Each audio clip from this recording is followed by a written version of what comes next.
Hey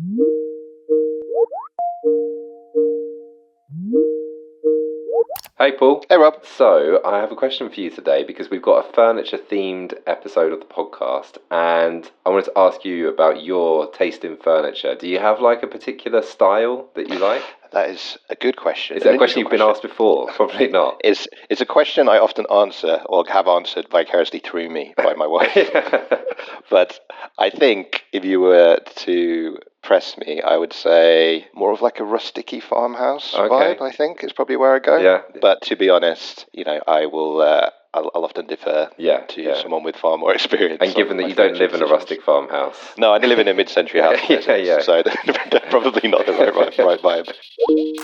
Welcome back to a Win-Win Marketing Podcast. I'm Rob, and this week I'm joined by my co-host Paul. Hey Paul, how you doing? Very well, thanks Rob. How you doing? Yeah, I'm good, cheers. For listeners that are unfamiliar with your voice, who are you and what do you do at Awin? Sure, I'm Paul Stewart. I'm VP of Strategic Partnerships at Awin. I oversee partner development, strategic partnerships and network quality. So this means I work with publishers and partners on topics like how they activate their data, how they shape their solutions around brand needs, how they scale their value across the markets, and how we make sure that the network role in underpinning fairness in that ecosystem is maintained. So a big part of my job is shining a light on new and innovative partners that are unlocking value across the ecosystem. Which is actually hyper relevant for today. How did you actually find the experience of doing the interview for the podcast? I was apprehensive going in, but it was really enjoyable once you get into the flow of the conversation. And Sirio from wecantrack I've known and worked with for a long time, and it was great to spend a bit more time with Ray because it's great to hear more firsthand about how the solution is being used by a prominent partner like ufurnish, and I think we got into some great talking points. Yeah, so as you say, for today's episode, Paul spoke with furniture comparison website ufurnish.com and technology partner wecantrack. We talked about wecantrack's data and insights and how they've become central really to ufurnish's strategy. And it's not just about tracking performance, it's what it enables them to do. And I think some of the really sentient points of the conversation were around the need for publishers to build brand presence, to become destinations, not just pass-throughs for traffic, because ultimately that's a defensible business and that's an investable business. And in times of disruption, those things are really important.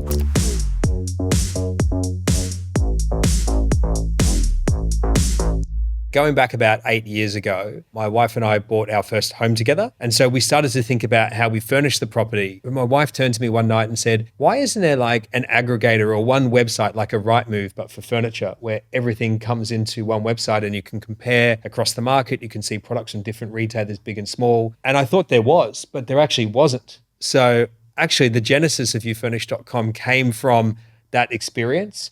And we sort of thought, well, is there a better way that we could help people furnish their home? That's Ray Wright, co-founder of ufurnish.com. So we went about setting up ufurnish.com with the view of creating a solution for consumers that gives them that consolidated view, helps them connect with retailers big and small, find products, find deals, all that kind of stuff. Essentially, you were like your own first customer because of this thing that you were experiencing and then realizing there's actually not a solution for this. I'm going to go out and build it and maybe other people will be interested in this. Absolutely. Yeah. Like we you hear it often with businesses, like a lot of the time you're actually solving a problem you have for yourself and then you realize like it's a broader, more universal thing. Yeah. And like my wife and I run our business together. I should give that context. But actually to this day, my wife is still consumer number one, because we're still furnishing our home, even though we own this platform, we're still doing it ourselves.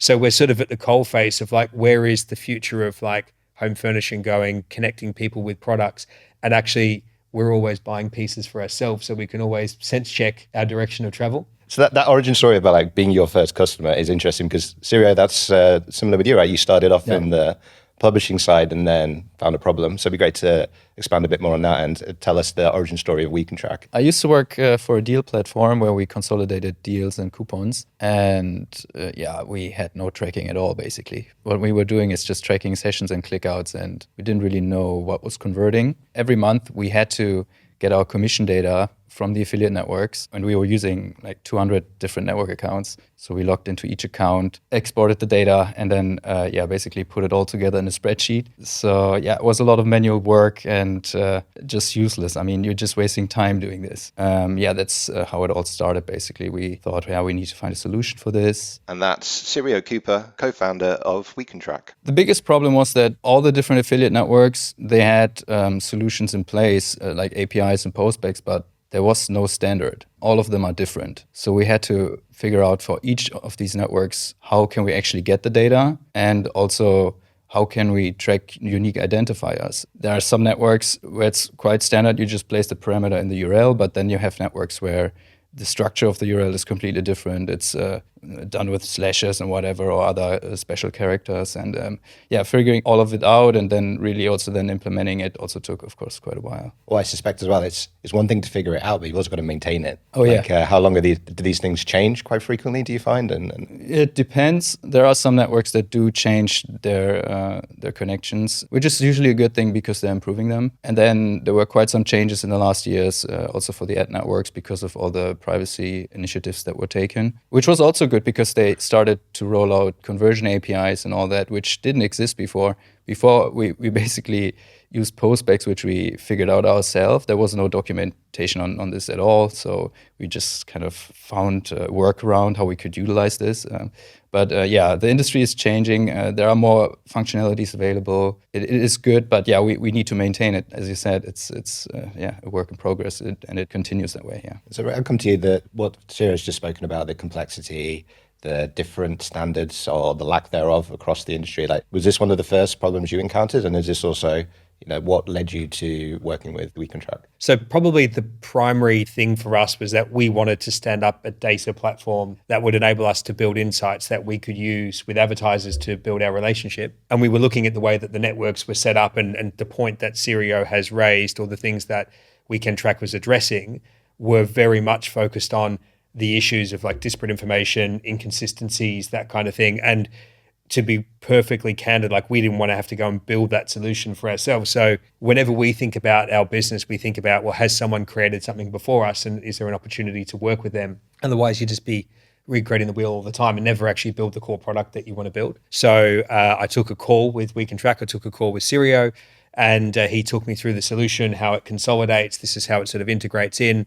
And we felt like that was the right course of action for us because it was going to help us move forward with what we wanted to do, and that's how it came about. You can standardize the data, and I can see the benefit in doing that. I can also see the benefit of having a specialist focused on that, allowing you to do other things. But what are those other things? What is it that this standardized data is then able to be used, and how do you use it? There are a number of things around standardized data that I think are fundamentally important to businesses, particularly publishers. So the first thing actually that we were trying to solve was the fact that we were spending money in other digital channels. And what was happening was we were advertising on Google, we're advertising on Meta. But what we didn't have clarity on was people coming through that funnel on ufurnish.com and then clicking out to the advertisers and converting to purchase. So what we wanted to be able to do was build an attribution model that told us what the channels are actually doing. So we were able to do that. That's one of the first things we worked on with wecantrack was, okay, can we connect this back into our GA data? And can we get some better attribution to channel sort of metrics coming out of that, which might help us optimize our own advertising? And then from there, we started to look at more integrated solutions around people coming onto the site, the journeys they were taking, because once you had acquired someone, let's say you'd acquired them through Google, they weren't coming through Google again, they were actually coming direct onto the website. So what we wanted to understand was, what was the behavior of that particular person or these people? What journeys were they going on? What clicks were they making out to advertisers? And then what purchases were they making and within what window? And the wecantrack platform gave us that consolidated view on the network side. So what we were then able to do was integrate that data back into our BigQuery instance, so we could start to plumb that back into our server-side website data, and that enabled us to have a data platform that led us into the insights world that we live in now.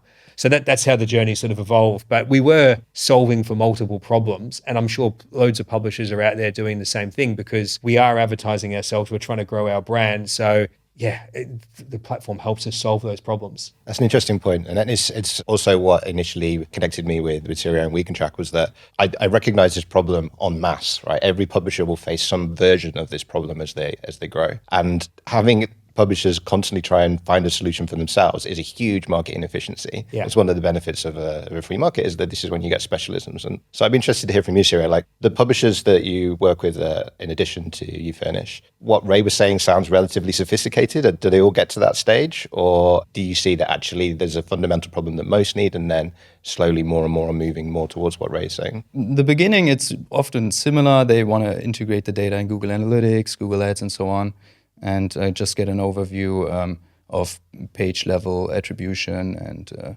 traffic sources and websites. But a lot of them stop there. They're happy with getting the data in the platforms that they're using, like ad networks. But for instance, what you did, now using BigQuery and everything, that's usually the more sophisticated publishers that are doing that. My sense on this is a publisher business 5-10 years ago, maybe that was enough and you didn't need it. Do you think that part is going to have to change? Oh yeah, definitely. It has to change. Also, even just the standard foundation of our product that we deliver, the attribution, publishers need to use this in the future. Without that, they will be blind. They won't be able to compete at all. This is really a very important topic because I see a lot of publishers that are not doing it at all. Then they wonder, hey, why did I lose all my revenue suddenly just because there was a core change at Google or something?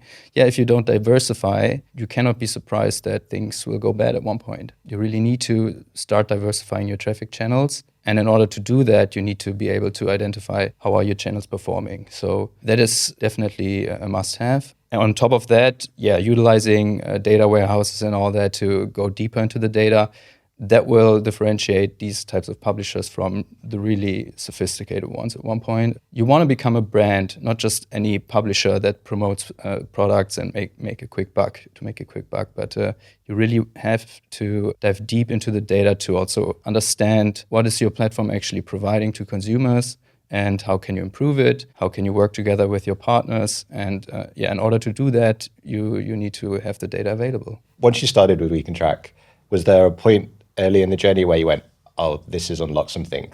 We really need this. This I can now do without. This allows me to do something new. Yeah, the aha moment for us around partnering with wecantrack came from the visibility we got based on people's behaviors on ufurnish.com and the likelihood for them to click out to a retailer or an advertiser and actually complete a conversion. So what we learned through it is that the people who are most engaged, who were then converting into, purchases, actually were the ones that were coming on organically and directly. So it actually gave us insight based on here's how we're actually building into people using our platform, but actually this is where we're more likely to drive an outcome from if people are doing that. And wecantrack unlocked that for us. Like without it, we wouldn't have had that visibility and it would have been harder for us to scale our business the way that we have. Syrio, would you say that's a common first aha moment that publishers have when they start working with you, or are there others? Actually, a lot of publishers think that tracking clickouts gives them a good overview of what is actually also driving sales. So they think if I generate a lot of clickouts on this page, it means the page is generating a lot of sales. But this is not true. You can only figure out how you're driving sales if you really attribute the data back. And a lot of publishers have this aha moment where they suddenly see, oh, this page is generating a lot of sessions and clicks, but it's not driving any sales. And then, you need to investigate why is that actually happening. So that's a common aha moment that publishers suddenly can see what is working and what isn't, and that they're surprised that it's not exactly as what they expected. What are the common responses to realizing that a page isn't converting or a certain link isn't converting as well, or maybe an acquisition strategy isn't working as much? It's different. A lot of them, first of all, reach out to us and tell us that something is not working correctly when it comes to tracking. Disbelief. Because they don't want to believe that it's true. But we tell them, it is like that, and you need to investigate what's going on. Some of them, work together with the partners, with the brands, to figure out what's going wrong. But it could also be just some technical things like a certain device is not tracked correctly, like mobile devices might not be tracked correctly on the advertiser's end. That's not uncommon, and when you figure that out, by diving deeper into the data, you can adjust to that. When you see the publishers succeed and grow, is that generally the point that they've unlock something, and then that's where the growth comes from? And what specifically are they then more likely to do? I wouldn't say that this is the only thing why the growth is suddenly happening, but it's definitely one aspect. By optimizing your pages on conversion rates, you can, of course, improve your overall performance very quickly. So that is one big aspect, which a lot of publishers also kind of fail to do, actually. A lot of them still focus mainly on traffic acquisition and tracking that properly, but there's so much to do on your pages. You can change so many things and A/B test what is working, what isn't. And if you do that right, then your overall performance on the entire website will improve. If you want to have big impacts, then you should be analyzing what you're doing on your own website. This podcast is brought to you by Awin. Whatever your marketing challenge, whether it's reaching new audiences, stretching limited resources, or driving stronger results, Awin helps you find the partners who can solve it. Our platform connects brands with trusted partners who enhance your campaigns and only get paid when they deliver real outcomes. If you're ready to make every channel stronger and every dollar work harder, visit awin.com and see how we can make your marketing do more.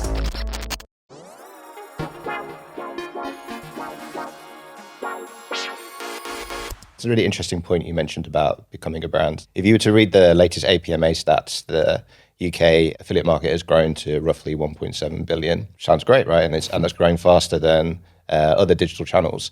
But I know from my position within Awin that growth is not evenly distributed. You know, like there are relatively few publishers that are driving that growth, and a lot of publishers who are struggling. For those publishers that aren't in that small percentage that are driving this growth, like why did they need to develop a brand? Can we explore a bit more about why that's important? It's kind of easy to run ad campaigns to your website and have a comparison of products or whatever, and then drive a few sales here and there. It's more of a challenge to actually provide something really valuable on your website or application that the consumers want to come back to. If you have that, then you don't need to spend a ton of money in paid ad channels at one point, because you'll have returning visitors and you're not dependent on SEO alone. That's why it's important to become a brand. You need to be known by your consumers and provide an experience that they want to come back to. Yeah. And if you don't do that, sure, you can make money with affiliate marketing, no problem, but it will not be sustainable. At one point, you either will fail if something changes, like suddenly you don't have a partnership anymore, or SEO changes all the time, and also with AI happening and everything, it's just too risky, in my opinion, not to become a brand. Of course, it's a lot of work and you have to invest heavily into this, but are you in there for the long run or the short run? So that's interesting. You're talking about being a destination rather than sort of a three-way. Yeah. And I come back to you, Ray, on that. Like, ufurnish is exactly that, right? Like you're developing a brand, you're developing a reputation with your users for giving them honest, fair, good recommendations they can come back to and rely on. That's easily said. How do you go about doing that, and what are some of the metrics you're looking at to judge that? Because I'm assuming like just sales volume is not necessarily the one. Building a brand is critical because you have to stand for something, right? And I think that the point that we've been discussing about publishers in particular who have just chased traffic for traffic's sake, and people have been on the SEO bandwagon for a long time of just washing people through their digital platforms. It sort of to an extent is beyond your control. And when it's beyond your control, your business model can get away from you and you can't recourse it, right? But building a brand is also tough as well. But the way we think about it is in the comparison space, you think of like super salient brands in the UK. So like Rightmove, for me, they completely own their market. They're incredibly well trusted by people out there in market. So you'd be hard pressed to find someone wanting to buy or rent a property in the UK that wouldn't be for me with Rightmove, and probably just circumvent Google and go straight to that platform because it's known, it's trusted, and that's what people do. And like they get billions and billions of website visits every single year. And then you see it again in things like, insurance aggregation, broadband aggregation. And you only have to look at the way that companies like Compare the Market or Money Supermarket or Go Compare run their campaigns. They use these vectors to build out trust and confidence to get people using their platforms. So we think of it in the same way, where we need to stand for something. We need to lead the home furnishing category. We need people to think of ufurnish.com first. We're not about just chasing traffic for traffic's sake. What we want people coming on, using our platforms that understand what this will do for them and how it makes their life easier. and then making meaningful connections with our advertisers. So that when our advertisers look at what they get from ufurnish.com, the connection with the consumer, highly qualified people actually coming out to their website who have been through a journey of doing their diligence on products, they're not just getting a website visit, they're actually getting incremental customers. And that's really, really critical for us. But you can only achieve that if you properly build a brand. And if you build a brand and you build saliency, it can't be taken away from you by, let's call them helpful updates that Google puts out there. Or any of those sorts of things that might influence your business, because those people know you, trust you, come back to your platform. So I think it's critical. At some level, every decision is a trade-off. Yeah.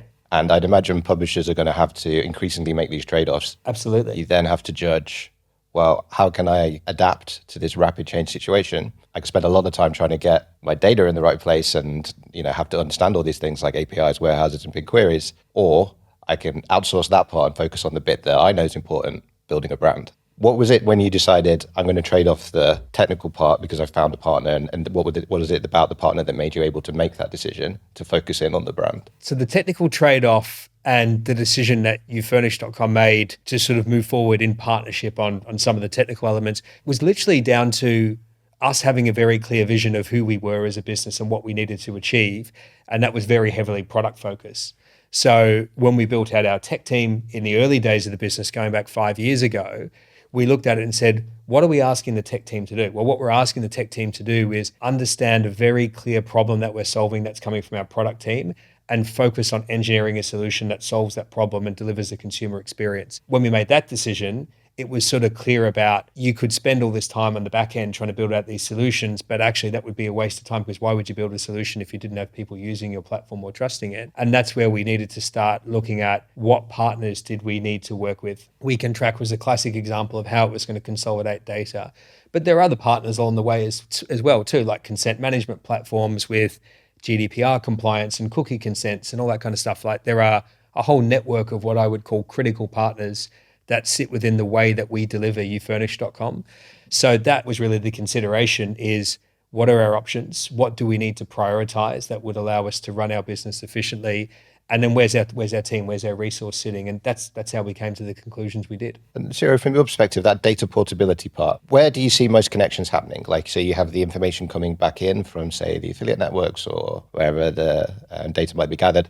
What are publishers then connecting them to? What are the most common things they're looking to use that data for? Yeah, the biggest connector we have is Google Ads, probably where most of the data goes back to. But then also Google Analytics, Meta Ads, I would say then Microsoft Ads, and then TikTok and some other platforms. These are acquisition channels for the publishers. They're looking to acquire an audience. Yeah. And so you have to use these two things together. You have your acquisition channel, but then you have your how do we get them coming back to us directly part. So how do you balance that, right? Like how do you go, I know what I can spend on acquisition and I know that I'm going to be able to retain a certain amount. Like what are you looking at and how are you strategizing around that? It depends on the business that you're running, but also it depends on how you actually calibrate, the way that your business is set up.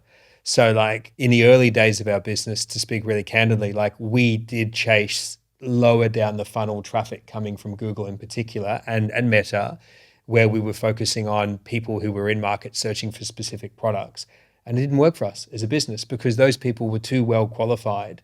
So effectively, you're then in like some kind of arbitrage game. And that's not the game we're playing. Like there are CSS companies out there that do that incredibly well. And we were like, that's not our mission with the consumer. And that's not what we're trying to do for advertisers. So we then took it back and said, how do we calibrate the way that we do this from an acquisition perspective, which is actually focused on us building our brand and reaching people further up the funnel to drive incrementality around our platform. So it actually became more of a brand play.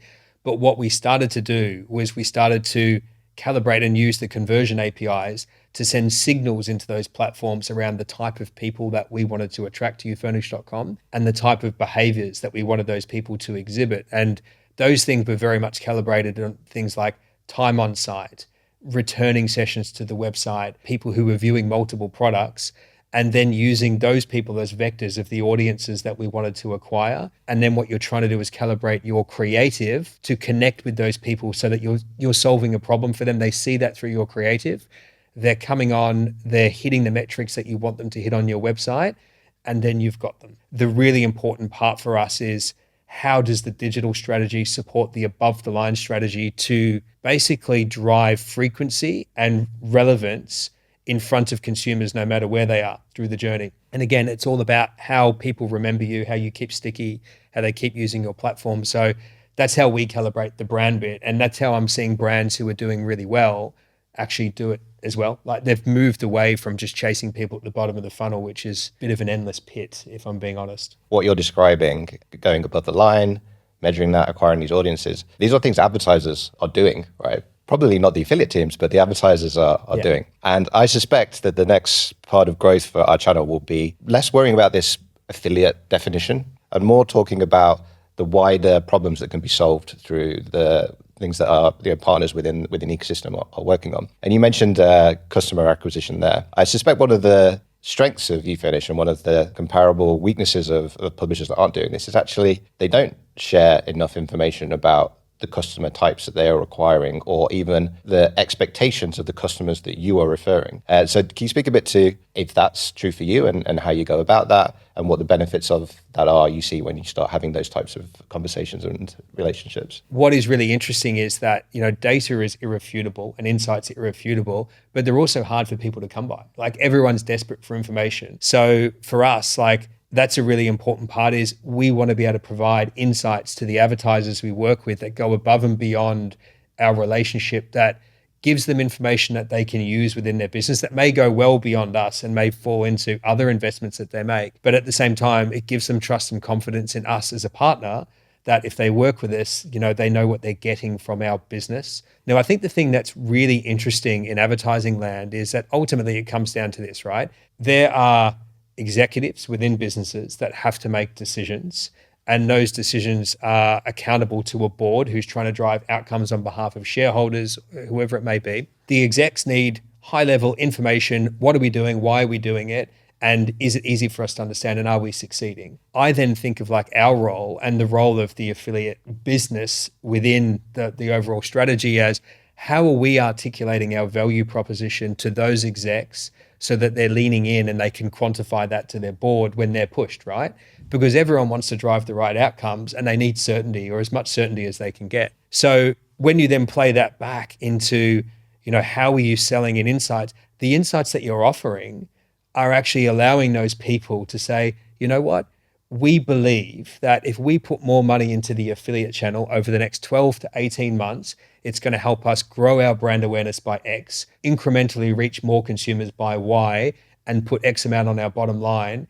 So we believe we should lean into this. And what we're asking for is the board to run with us on it. And I think a lot of people lack the courage to actually do that. It's easy to trade away at the bottom of the funnel and go, look at that great return, but it's not salient. I then bring it back to the affiliate industry and say, that's actually what we need to focus on, how we articulate it, because Google, Meta, these platforms are doing a much better job than we are. But ultimately, we need to be getting some of their purse, and it only starts through building out that trust. Do you find that there is amongst certain publishers, maybe similar publishers to yourself, that actually there is a helpfulness in the industry? Because I guess relationships have always been sort of a core part of the affiliate industry. Do you find that similar-minded publishers will help out if you have questions or if you use that network to help you? Yeah, no, we've definitely found that publishers help other publishers, and particularly if you're not competitive, but we've really enjoyed that about the industry, and particularly through getting involved in different events with Awin and stuff where you get to meet other publishers and we share ideas and we talk about challenges and we talk about solutions. So there's no doubt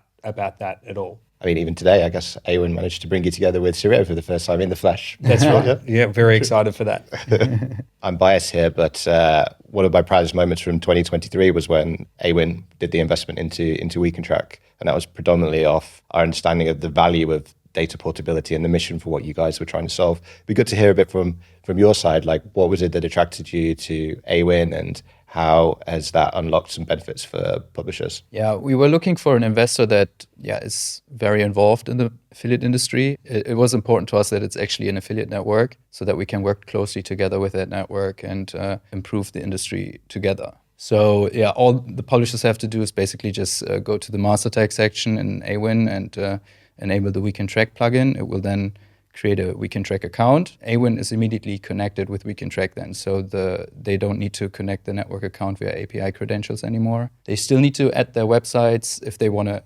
use our attribution features to our platform. So they still need to do that. But even for that, there is a setting within the Awin master tag that they can enable the JavaScript injection. So they should definitely go and do that. We can't do a podcast without talking about what is probably going to be the defining technology of our lifetimes. There's a growing concern, or I hear it a lot, around LLMs scraping publisher content and not recognizing the effort, the value that's been put into that by the publisher, and essentially then circumventing the impact. Like, do you hear this as well? Is this something that you are worried about from a ufurnish perspective as well, Ray? LLM scraping publisher sites is probably the most topical thing out there at the moment, and I hear it every day. Like, and you read about it every day in every news publication, but also I'm part of multiple publisher networks where you just hear this conversation coming through, and I can understand people's apprehension and fear about that, particularly if you're a specific type of content publisher. The fact that LLMs can come along and take your content and use that for their own benefit is a little bit frightening. In our case, it's not really an issue because our content is products from advertisers on ufurnish.com. So actually, if those products and the fact that they're on ufurnish.com enable the LLMs to see us as a point of authority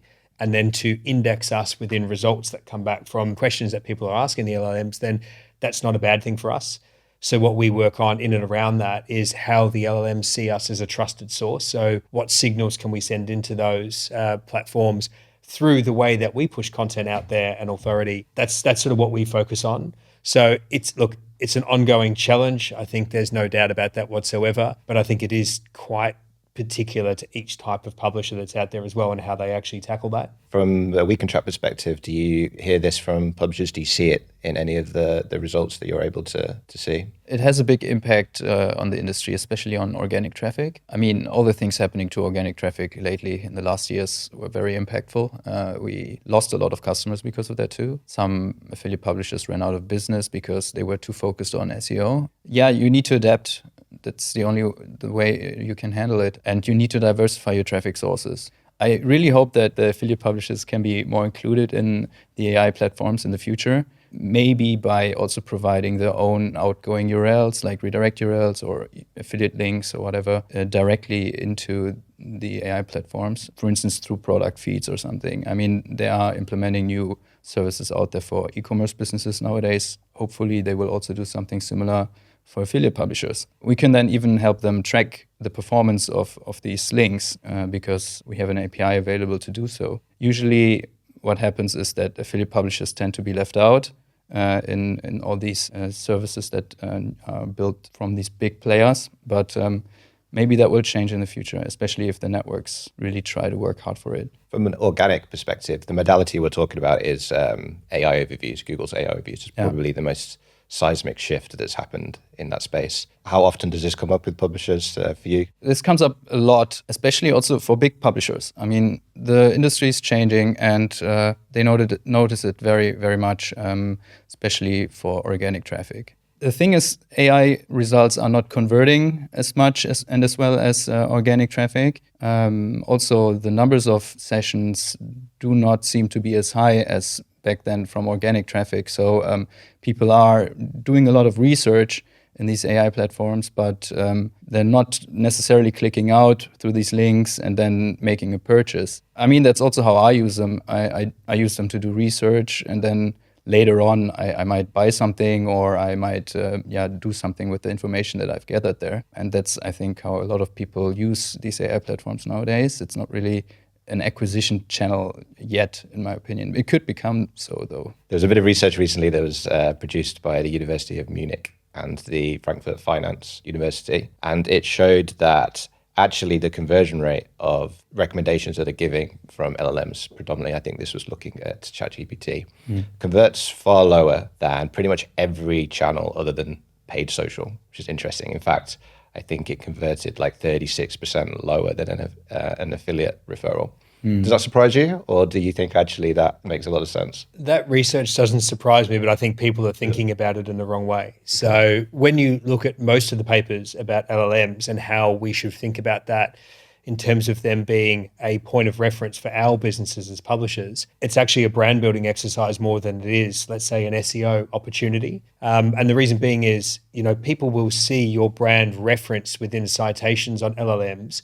And actually, that's an opportunity for you to build trust and credibility with someone who's consuming that content and asking questions and trying to engage almost in a conversation with the LLMs. So rather than thinking about it from the perspective of, I need to get that click through to my site, it's the citation needs to show me as the authority in this space. And if that supports the rest of your model around how you bring people towards your brand, your product, your platform, that's actually the objective, as opposed to I'm just chasing clicks. That's my opinion on where it sits. What's next for your partnership with wecantrack? I've made it no secret here that wecantrack is an integral part of our business, and it links into our overall data and insights platform. So as we evolve, particularly as we evolve our solution further into, how we integrate ufurnish.com with our advertisers, wecantrack plays like a really critical bridge in bringing that insight together. And the element that we're working on with wecantrack right now is how we can create even deeper insights that integrate back into our data warehouse to produce our insights modeling and templates that we sort of share out. So that's the next 12 months for us. The insights that wecantrack provides are so unique in terms of what they do and so integrated that, I think it's part of our value proposition, to be absolutely candid. And I think anyone that's working with wecantrack should think about it that way. How can you leverage that as part of a value prop, and maybe even lean on that as like an industry leader to say to any advertiser, we actually use wecantrack to integrate data. This is how it helps us stand that up. And then this is what we can do for you as a result of it. And that brings a lot of credibility to what you're actually selling. And Sirio, what's next for wecantrack? Is there anything big you're working on that you can share? Yeah, the last years we've been building a lot new features and also an entire new interface, but also some other functionalities like link generation, automatic website monetization. So just by using a script, you can monetize thousands of pages without needing to create any affiliate links yourself, link testing, and different APIs that help you also to generate affiliate links. And so on top of that, also we're looking into cost data, because that's something a lot of publishers are also missing, especially when they run paid ads. So that's also something that will come in the future, pulling in cost data from these big platforms that they're using and consolidating that, and also putting it together with the revenue data so that we can also do profit analysis. Thanks for joining us for this week's episode of Awin-Win Marketing Podcast. If you haven't already, be sure to subscribe via Spotify, Apple, Pocket Casts, or wherever you get your podcasts. And in 2 weeks' time, we'll be back with another great partnership to spotlight. And in the meantime, do look out for the next episode of our B series, the Performance Marketers Toolkit, where we'll be highlighting how affiliate partners are helping brands with their app tracking measurement. Until next time, thanks for listening to a Win-Win Marketing Podcast, where we show you how affiliate marketing always offers a win-win. Goodbye.